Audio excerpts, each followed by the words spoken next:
Hello and welcome behind the bar of A Pint of Cthulhu with my co-host Jay today. Heyo. And we are bringing you a very special guest, the writer of Lord Have Mercy Upon Us campaign for Doomsong and the Caesars Inc. editor and writer Morgan. Hello. So, without further ado, the first question we ask every single guest: if you can say A Pint of Cthulhu was any type of drink, what would you say it was? Pint of Cthulhu. I would say it is a horrible pint of bulge that looks disgusting and tastes incredibly delicious. I have no idea what that is. Bulge is this awful word I came across when I was writing Lord Have Mercy Upon Us, and it means like flesh mass. Oh, that sounds horrifying. At least for a tasty flesh mash. I don't know how I feel about that. Jay, would you like to go first? Yeah, sure. So, how did you get into this project? I actually kind of kicked everything off. Way back in 2019, I had finished my PhD. I did a PhD in creative writing, handed in, submitted, and was just so out of love with writing novels. I was like, I need to do something different. And I got handed this pile of stuff and was like, you like playing D&D, you like playing Call of Cthulhu, why don't you try writing one of these? And I did. I took it off in a big way. Hell yeah. So how long have you worked for the Caesars Inc. then? I have been writing and editing for Caesar Inc. since about May, I think. The company itself has been going for either about that amount of time or a lot longer, depending who you ask. Chris Caesar, who's also on the team, has been working under the name of Caesar Inc. for about 12 years. And in May, the decision was made that we're going to do this. We're going to try to run it as a full company. And the product that we decided to use as our big showstopper out of the gates product was Doomsong, Lord Have Mercy Upon Us. So as soon as, we made the decision, I quit the job I was working at the time, moved back to Nottingham, and we're like, we're doing this. we're giving it a go. And yeah, that's kind of how it all kicked off. Well, it looks like it's going great so far. Matt and I have both been on a quick play test of it, and it seemed great. We got to Whack some it with a shovel. Good experiences so far, I hope. Oh yeah, great. Oh, definitely. Loved it. So, Doomsong seems to have been the big project, and it's going lovely by the looks of things. Are there any other past projects you've had going on? I've worked as a freelance proofreader and editor for about 7 years now. I've worked as a proofreader and editor for Lucky Duck Games for about, I wouldn't know exactly, 4 or 5 years, I think. I've been doing editing passes on their games such as Chronicles of Crime for a long time now. I've also done freelancing work for River Horse, Modern Wolf. Writing mostly for myself though, so I'm very excited to finally get out some writing projects under my own name and sort of move away from proofreading and editing and show off what I can do as a writer. Fair enough. So, one thing we've heard floating around is that this Kickstarter is only going to have 17 days. How did you come to that decision? Well, that was a discussion we had at various times, about 3 months ago, 2 months ago, 1 month ago. The decision was made that... So there's this sort of background knowledge. Chris and Jack have run and been a part of quite a few big Kickstarters. And it's kind of a piece of knowledge in the industry that you make half of the money on day one, or, in the first 48 hours. And then a third of the money that you're going to make in the last 24 to 48 hours, and that in all the time in between, you're just kind of picking up one or two people, is kind of like this mid-campaign doldrums.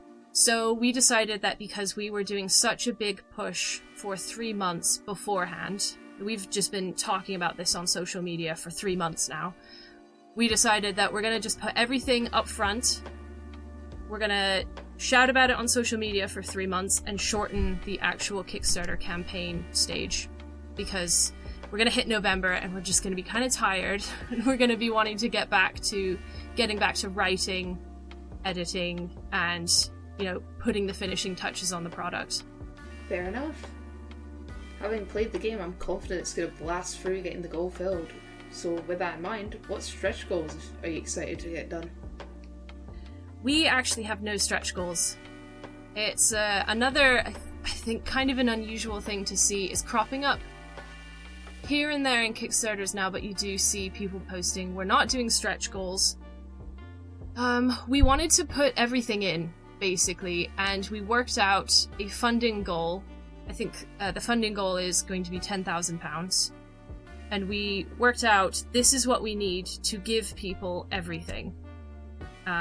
Obviously, we would love more. More is always better when it comes to TTRPG projects. It means that everything can be finished off quicker and sent to backers quicker. But we didn't want to... So, for example, we've been talking about working with Andrew May, who's a sculptor, for a couple months now, being like, we would love to be able to get a miniature of Father Plague sculpted. And we very well could have made that a stretch goal. If we hit 15k or if we hit 20k, you guys can unlock this miniature.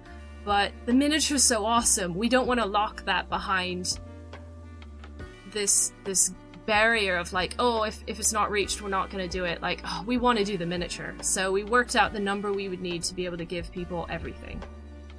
Oh, you know I want that miniature. Yes, we both I want do. that miniature too. I think I want his gal as well, to be honest. Me too. Yeah. Me too. I think it is smart too, because one thing I have noticed, well, you saying you wanted to get things to people quick, there's a Kickstarter I backed recently for TTRPG that got funded past its goal and got all the stretch goals filled. And it got to the point where so much of their stretch goals had been filled that they had to delay a lot of things. And obviously you want to avoid that happening, so it seems smart to just keep it all in one. Yeah, we have all of our production lines sorted out. Jack is on it when it comes to figuring out where things are being made, how they're being made, timelines. Obviously, a big spanner in the works could be, promising 1,000 things that we don't have planned. But we have absolutely got this nailed. Timelines, yeah. So, what kind of things do you hope for the campaign then? Will this launch off into something else potentially afterwards? Or is this kind of like a one and done for now? Or have a bit of a rest and maybe think about something later on? It definitely started as a one and done. We're gonna write about pestilence and Lord have mercy upon us, and then I can't remember who on the team pointed out, and they were like, there's 4 horsemen of the apocalypse. And they're all cool. Oh, hell yeah. I love where this is going. So we absolutely have stuff planned for up to 7 books. 7 seals that are unbound at the end of the world. So there's some stretch in that. 4 books for 4 horsemen of the apocalypse would be really cool. 7 books for 7 seals would be cool. We also have some other plans behind the scenes for other projects, but honestly, I am all about Doomsong. Fair enough. Good thing to be all about. That's going to be a lot of books, and you know damn well sure I'll be there buying them. Oh, yes. A lot of books, a lot of cool minis, hopefully. Oh, you're making my wallet cry. I really love Andrew May's work, so this has honestly been a dream, being able to be like, hey, we have this project, would you like to sculpt a miniature for us? because he just does amazing miniature lines with Black Crab art. His Marginalia line, incredible. I heard of that one. Have to have a look into that. Yeah. So, speaking of more Doomsong content, which I think we can both agree, Matt, is something we are desperate for already. Mm-hmm. Even though we've got another little playtest. You haven't even seen everything we have. And we still want more. You want more. That's a good place to be. So, we already know the demo, or at least we know part of it. How much bigger would you say the full game is? The demo came... We tried to keep the demo as small as possible, and it still ended up being 120 pages. The full product will be 2 hardback books. Lord Have Mercy Upon Us is just over 350 pages. That is about as much as we can put in before we would have to switch binding. So we have absolutely crammed it full of campaign art. Incredible monsters. And the Doomsong core book is looking like it's going to be between 250 and 300 pages. We are trying to keep that as small as we can, and it's not working. So, all in all, between 550 pages and 600 pages. Wow. Matt, do you smell a season? I mean... We'll talk about that one. We'll definitely have to talk about that one. So, with this project, what would you say has so far been your favourite thing about Doomsong? My favourite thing about Doomsong is like getting to do this as my day job. I don't know if that's too corny of an answer, but it's been amazing going into the office every day, sitting down across from 2 amazing creators, and like just getting to sit down and work on this stuff. A lot of Lord Have Mercy Upon Us was written as a side project after I finished my PhD and before I managed to find like decent work, because I worked through my PhD as a cleaner, and then that did not help leaving the PhD being like, oh, I'm going to be a cleaner forever, I'm never going to find anything. So being able to transition from this is something I'm enjoying doing as a hobby to this is something I do for a living, hopefully, fingers crossed, has been absolutely incredible, an amazing journey. Fair enough. Certainly sounds great to work on. I know it's great to play. But with every good, there is a bad. Was there any parts of the project that you would say were your least favourite? Cutting stuff out. It's absolutely heartbreaking every time, but, you know, there's a page limit, and there's other cool stuff that needs to go in. So it's really hard being like, oh, we need to move these creatures around, and oh, this one might not make it. But at the end of the day, there is always free PDF releases and one-shots, like all of the stuff that is so hard for me to take out will see the light of day in some form, and I just need to remember that. Yeah, gotta kill your darlings a little bit. Yeah, or a lot. Well, with that, is there anything in particular that you really wanted to keep but couldn't and had to cut? I would have to think about that. It is Lovecraftian in some ways, horror themed, so I guess there must have been a lot to murder. I can think of 2 things. One of them is a temporary cut, I hope, and it's something that Soren touched on briefly earlier, and it is a Lice Mother miniature. Oh, hell I yeah. would have really liked to be able to release a matching pair, but we cut that for now. But if the campaign does really well and we have funds to splash around, like, I'm going there. I'm like putting it on the table. Possible The other stretch thing goal? is when it comes to the Pantheon that we've showed off in the Doomsong sampler that everyone has seen, I really, really wanted to go hog wild with the gods. So I think we have 32 currently in the demo, and I wanted more. Oh. And I had plans for more. And eventually Chris was like the voice of reason, and he said, listen. Listen, we're gonna be putting 32 gods in the book. That's enough.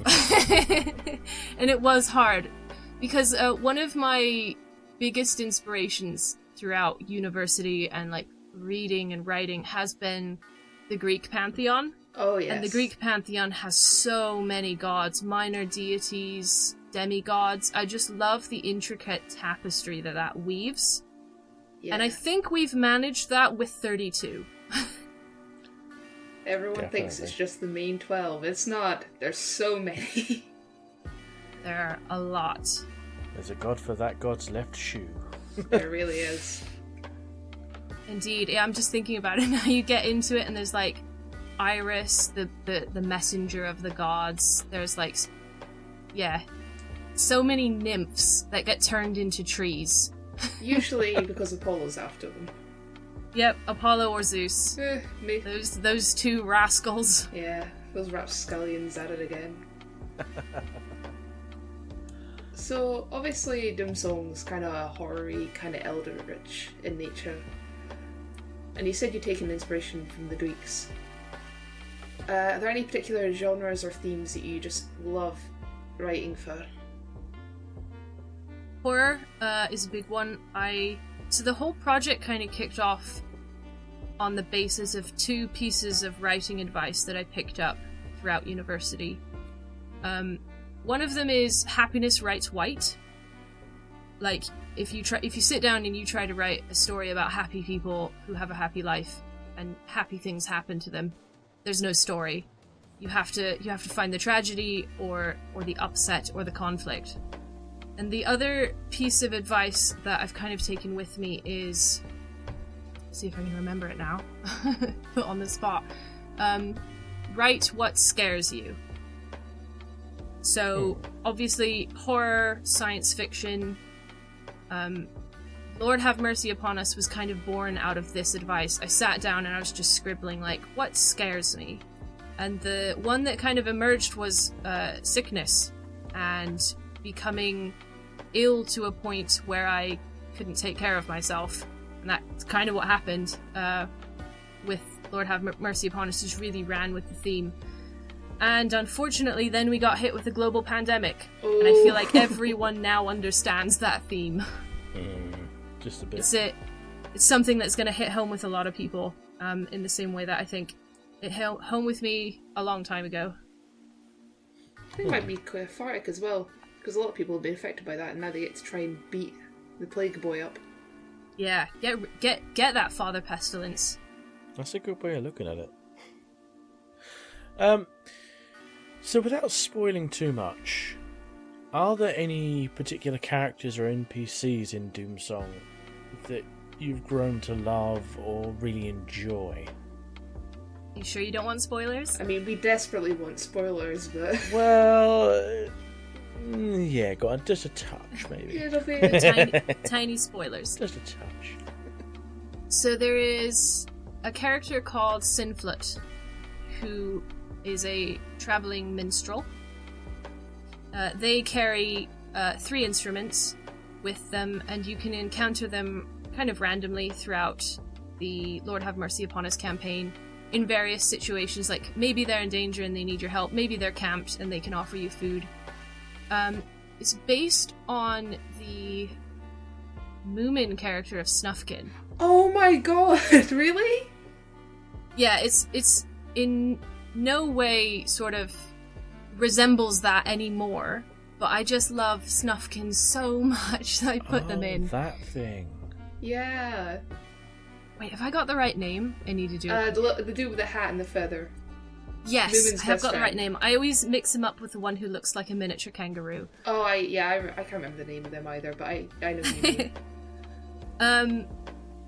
So Sinflut, who is the Lord Have Mercy Upon Us character, is not human. And that is the spoiler I will give you. But they are very much my favourite character, just a sweet little minstrel wandering around in this dark universe. I think It's the one you were on amazing. about earlier is Sniff. Oh yeah, Yes. that makes sense. Yeah. I always get them mixed up. Chris hates the Moomins, and I do not understand it. How dare he? You can interrogate him about that during his interview. I'll make a One note of our that. questions is going to be, why do you hate good things? What soured your heart that tiny little marshmallow hippos upset you so? It's odd the inspirations that end up going into a completely different genre. Lord Have Mercy Upon Us is horror. The Moomins are not. Well, still there's they that intertwine. one Moomin character that I think counts. That grey one. The Groke? Yeah, the Groke. Groke. Oh, yes. I feel like you could work the Groke into Eldritch Horror pretty well. The Groke and the magician who loses the ruby. Yeah. He always scared me a bit, I think because he has red eyes. I have Red no eyes idea are what you're on about. evil. We're just gonna, go off about the Moomins now. This is now a Moomins podcast, Matt. We're talking about... Right, so aside from Moomins influencing things, can you describe your process for developing such an immersive, detailed campaign setting? Because Doomsong's got it all, man. Doomsong does have it all. It really does. I've got some... I can't show them off because it's a podcast, but I actually found my original spider diagrams from when I was coming up with ideas. So my process is probably the opposite to what a lot of people probably do, and I very much love words. I am a huge fan of etymology and cool, interesting words. So what I'll usually do is start just by scribbling down evocative words, and then end up with a huge list. And then I'll Google and use etymology.com to search around those words and find the history, like where it comes from. Now, it's Old English, it's Middle English, it's Greek originally, and then kind of just fill my brain with that kind of information, and then I will tear them apart and then shove them back together in different ways. So for example, like chill mark bottom emerged out of like an Old English word for chill mark. I can't remember off the top of my head, but the same for like Crockett Heath. Two I could probably spell out for you just to illustrate is Antipathy Malice is a character's name. Love that name so much. It is a combination of the words forgotten now. Antipathy. Might pause it very quickly and just do a search, and then you can edit around this. Oh, is it I can't pronounce antipathy. You know the like fucking you don't want to the aversion essentially. You don't want to go near it. See, I love names like that. Pun names I adore. I found one, so I can't really do antipathy because I can't remember off the top of my tongue. But Nacrony Malice. So there's this character called Nacrony Malice, and the inspiration and the way I came to that name was a combination of the words nacreous, which means pearlescent, and anachronous, which means out of time. And I just noticed that they kind of fit together in a really cool and came in a really cool way, and came up with Nacrony Malice. So eventually I end up with a list of these things, and I decide whether they're going to be places, whether they're going to be people, whether they're going to be objects, and then kind of write from there. And like talking to Chris and Jack about it, they very much work from the opposite direction, where they figure out what a thing is or does first, and then they name it. It just seems so weird to me. But it really works together quite well as a partnership, because they're thinking about it from one end straight away, I'm thinking about it from the other end straight away, and then they collide very beautifully. If you like unusual words, have you heard of the word coddywomple? Coddywomple. A genuine actual word. To travel in a purposeful manner towards a vague destination. Coddywomple. I'm using that. I'm writing it down. I will send it to you. Coddywomple. Such odd things. A little teaser for you guys. Ooh. There is a Welsh word, erchuldra, and I can barely say it. Erchuldra. But I love that word so much, and it means horror.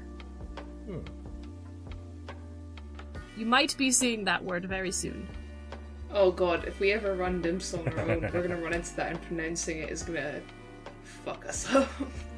Yeah. I think we might have to edit it out because Chris and Jack are very much like, yeah, it's just a little trap door for players trying to say the word. Let them suffer. There's a word in Lord Have Mercy Upon Us, Yotricha, the name, and it's spelled E-O-T-R, which is Yotricha. Yosla. Yeah. Yeah, that's going to be a weird one. It sounds Irish. Kinda. Yeah, I think the etymology of E-O, Yeah. there's a lot of Irish. I'm really, honestly, really interested to see how people react to these names, and if everyone's like, I love this, it's so cool, or if everyone's like, yeah, this is a bit highbrow, not really into it. I'm like, I love them, but we'll see how the players react. Fair enough. To change that up then, how do you feel about the addition of Reed? I feel amazing about the addition of Reed. So for people who weren't there at the world premiere, as I'm calling it, which is just a Twitch stream we did, Matt introduced us to Reed Reimer, who came up, ran, and sort of did the entire Cthulhu Dreamt Kickstarter. That he did. And Reed Reimer has written a piece of music for us. He has written a Doomsong variant, and it is absolutely incredible, breathtaking, heart-stopping. I love it so much. Sometimes I put it on just around the house because it's so epic. With your permission then, may I add it into the end of this interview? Absolutely. Oh yeah, the world needs to hear this. It's so good. So the original Doomsong was written by a friend of ours called David Mew, and then we gave everything that we had over to Reed Reimer as well, because David didn't really have time to do the full orchestral treatment, as it were. And yeah, we gave lyrics, sheet music, everything over, and basically just gave him full permission to do whatever he wanted with it. And I'm glad we did that because it is incredible. Yeah, his work for us has been amazing as well. Another thing I'd potentially like to expand if the Kickstarter goes gangbusters is more music, because I think GMs really enjoy having that background mood setter. Yeah. So, you've said before with the names how you're thinking, okay, if it's confusing, we'll change it. Is there anything you've already kind of yoinked to try and make it easier for players to understand, or for the game masters to understand? I had an entire process worked out for the point of the game, the sort of mission that players are going on in order to defeat Father Plague. I had this entire complex system worked out where you could either cleanse a totem or break a totem. And depending on which one you did, the effects would be different. And I think Jack and Chris took one look at that and they were like, that's a little too complex. So we edited that down to just cleansing totems and both effects happen. And I think the game is stronger for it. Having to seed like that much information for players who are just romping around the world having fun, it's a bit much. You don't want to be forcing them to learn, almost. You want them to be enjoying themselves. So I think that's one edit I can think of. There have been many. That is one that is definitely better for it. How much of this have you managed to actually play yourself now? To be really honest with you, hardly any myself. I think I've been sitting in on demos and playtests for about 4 months now. Chris and Jack have been running them for longer. But I was focusing on finishing up the writing. That's fair enough, a nice bit of dedication to the work. Matt, was it Doomsong or Cthulhu Dreamt we needed an extra person for? I may have already got that covered. Ah, fuck. Unless you particularly wanted to join us, Morgan. That's what I was going to ask. if you did want an opportunity to play more and you're free.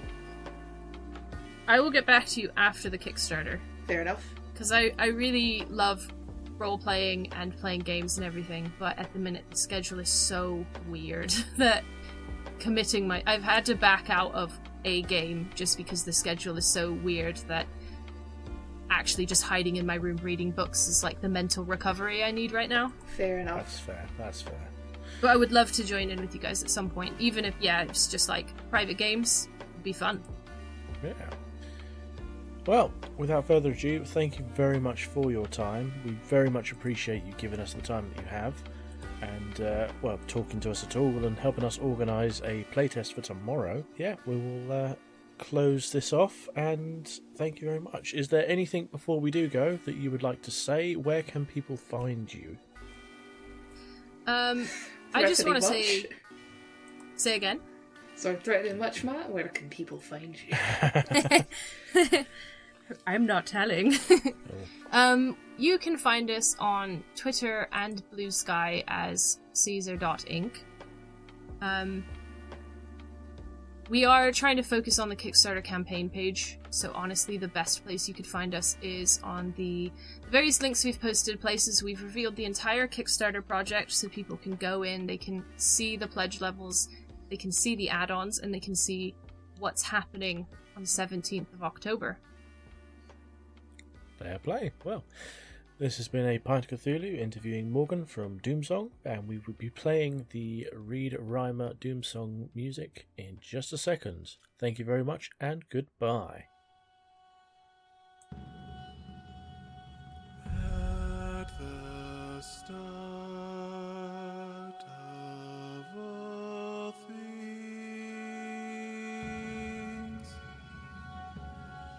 our Creator,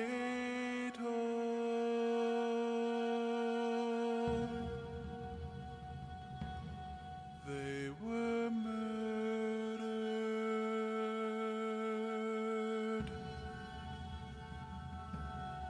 then interred.